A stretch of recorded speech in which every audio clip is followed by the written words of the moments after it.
আসসালামু আলাইকুম। জ্ঞানের আসর চ্যানেলে সকলকে স্বাগত জানিয়ে শুরু করছি আজকের পর্ব।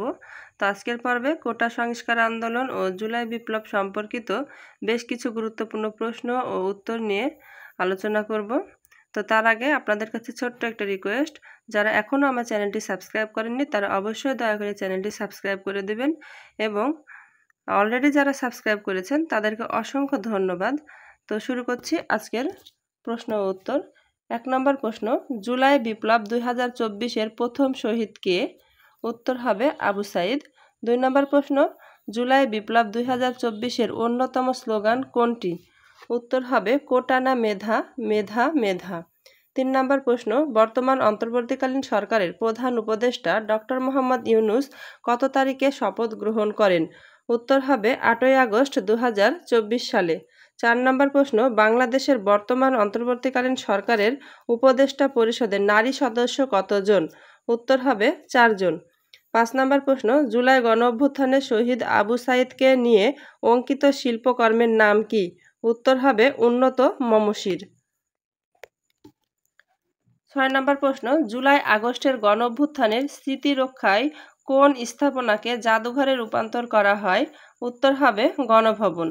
7 নম্বর প্রশ্ন, জুলাই গণঅভ্যুত্থানে শহীদ আবু সাইদকে নিয়ে অঙ্কিত উন্নত মমশির শিল্পকর্মটি কে অঙ্কন করেন? উত্তর হবে শহীদ কবির।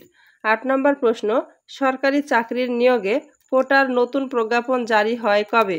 উত্তর হবে 23শে জুলাই 2024 সালে। 9 নম্বর প্রশ্ন, বৈষম্য বিরোধী ছাত্র আন্দোলন কবে গঠিত হয়?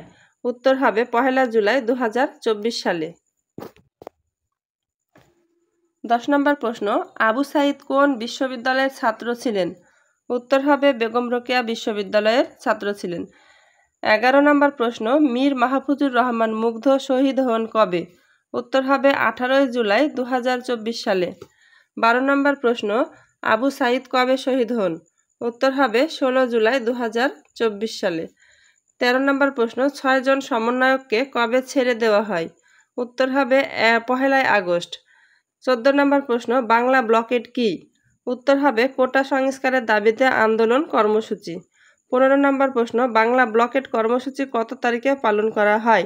উত্তর হবে 7 জুলাই 2024 সালে। তো সুপ্রিয় চাকরি প্রত্যাশী ভাই ও বোনেরা, কোটা সংস্কার আন্দোলন ও জুলাই বিপ্লব সম্পর্কিত এই ছিল 15টি গুরুত্বপূর্ণ প্রশ্ন ও উত্তর। তো আজকে পর্ব 1 নিয়ে আলোচনা করলাম। এর পরবর্তীতে পর্ব 2-এ আরও বেশ কিছু গুরুত্বপূর্ণ প্রশ্ন ও উত্তর নিয়ে আমি আলোচনা করব। তো ততক্ষণ আমাদের সাথেই থাকুন। ধন্যবাদ সবাইকে।